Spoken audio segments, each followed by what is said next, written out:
Smacking, cracking, and watching. Follow me on Twitter. Subscribe. Okay, I know. I'm a day late. So sorry. Here we are. Midnight Texas, Season 1 finale, Episode 10. This episode is called The Virgin Sacrifice. Y'all ready? Let's get into it. This episode starts off post-storm. Limbs covered in the blue light in the back section of the bus. Hold up. So y'all just gonna put the vampire in the back of the bus. Y'all just gonna put the black vampire who was a slave in the rear. Is that what we're doing? I'm gonna let that one slide. I'm gonna let it slide. The good thing is we know that there is a way to kill Coconut. Manfred said, I love you, and Creek said, I love you too. Aww. Are you guys for this relationship? Are you happy that it finally has been laid out on the table? They finally said what they could have said episodes ago. But I was happy that Manfred has been clean, but I'm mad that Manfred...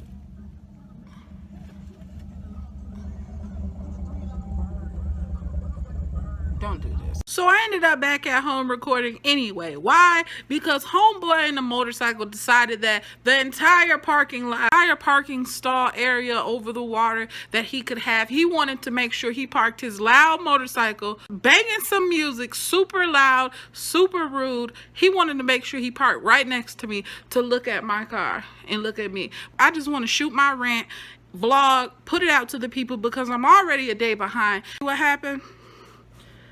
So now I'm back at home. Just rude. I just find that so rude. It was a nice day and I just wanted to just talk crap in the car. That's it. Anyway, what I was trying to say earlier is Manfred is off his meds and his mind is going. Everything is intensified.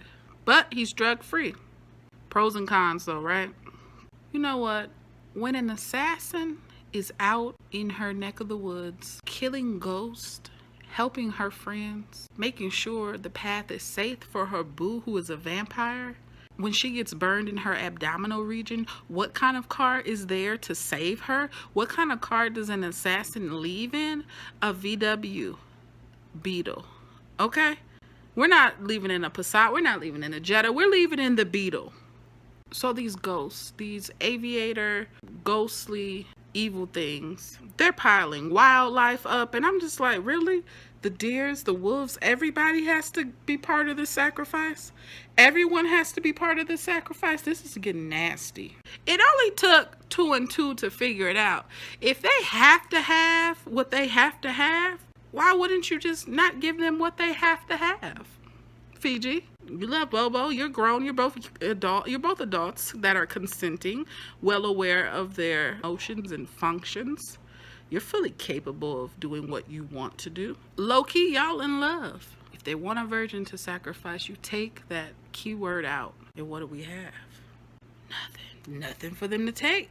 That's kind of messed up in a sense if you really think about it. I'm just saying. Bobo loves you. You love Bobo. You're both cuties. You're in love. You better knock those cowboy boots, girl. Turn that 3C into a 4C. And that, my friend, was a joke for all my natural hair sisters, because if you're a curly girl, you understand what I meant. If you're not a curly girl, let me break it down. Sweat it out, girl. Sweat it out. Get it in. Change that situation, honey. We are finally, for the first time, able to see Coconut. And I wasn't here for it. Why? He gave me a Rita from Power Rangers vibe. You know what? I was the biggest Power Ranger fan when I was like under 9 years old. Huge Power Ranger fan. And then that first vamp of it, you remember Rita, the bad girl who the Coconut looked like. If you don't remember, I'll throw it in here.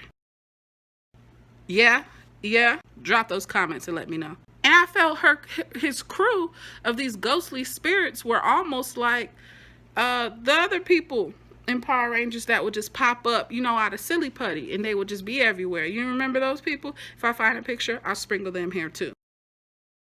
What I loved, Joe has been such a hero of all the heroes, of all the superpowered superheroes of Midnight. When Joe came with his wings and the sword, oh, it was just awesome. I'm here for him and his hair. You better get Chewie and love him. Bobo and Fiji when they had their moment, all with all the plants behind them, the secret garden feeling. And I was just like, oh, this is so cute. It's so cute. Get passionate, y'all. Get passionate. Show love. Be passionate. Show love. Hopefully season 2, if it comes, we get to see more about them together. And maybe there will be a baby Phoebo. Bobo, look, you done got it in with this girl. We need to know what your real name is, Bobby. But as soon as their love scene occurred, coconuts, they disappeared. They were almost non-existent at that point. Yet Coconut remained. And we saw him in his form of, I don't want to say human, but you know, his fleshy, I guess, form. He was able to even keep pushing after after Joe's sword was broke off in his back. Dang, that brings on a whole new meaning of being stabbed in the back, right? Manfred with the showdown with the force fields of power colliding. And I love it because isn't that the best thing of like every cartoon you could watch is when they just go and other one's like and then it's combining in the middle when you see the different flames. It was probably one of the best scenes. It was one of the best scenes of the whole season. Manfred is finally able to win, not to mention all that blood dripping from his eyes, looking like a crazy rock star. Rids the spirits from his body. He rids Coconut. I keep saying Coconut. He rids Coconut from midnight, steps up, giving Olivia the blood, and she's just drinking it as if she's just so dehydrated and just in need for that taste. He came in like the Red Cross with the donor truck in the midst of you really need a situation, okay? Donna, is that what you doing, girl? So you got the money from Olivia's dad and you up in midnight creeping? I did not see it coming. I did not see it coming. So therefore we know if season 2 does occur, she will have a larger role in the script. And I love it because she's a good actress. Shouts out to her and Soul Man. I love the chick. Chewy's back. Bobo and Fiji are hugged up, booed up. And guess who gets married? Lem and Livia unite as one. And I loved it. I love it. Holy matrimony. Y'all better go ahead on and say, you better unite. It's like we went from a veil for a veil. They made it legit. Wow. We got some issues ahead of us. We have issues ahead of us because there's a new hotel in town. They're taking over. Know that everything's haunted. It was a good season. They left us wanting more. They set it up for season 2 as they should. Little know all, little know in on what to expect. That's coming up. Very good show. Now some parts, yes, it was cheese meter. Some parts were boring. Some parts I didn't want to continue reviewing. I still did it anyway. It's a good show. It's a good cast. A nice looking cast. Talented cast. I would have loved to see a little bit more Rev. Understand more about Creek. I thought in previous reviews, I said it a couple times, I thought Creek's dad was not Creek's dad. I thought that was her boo. Now we know her family is just screwed up, period. Otherwise, I think it was well. It was cool. It's a good story. I do not know as of right now if they are going to renew Midnight Texas. Tweeting NBC saying, hey, I mean, they are getting like 2 million an episode, correct? Why wouldn't they? It shows with barely 1 million views per episode that get renewed. I don't know. I guess it's all different on, not cable and not cable television. Until the next time, y'all drop those comments below. Let me know what you liked about this season, what you did not like. What are you expecting for season 2? Will season 2 come on? Whatever. I'm not going to rate the season. Y'all rate the season. Drop what you think would be. I don't know, because if I had to rate the entire season, I would say the whole season.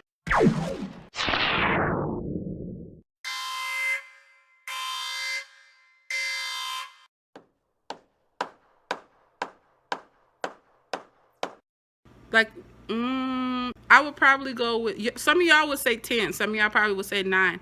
I would say it would be in the 8s. Maybe 7.9 to 8.3. That's how I would go with it. That's just me. Until the next time, peace.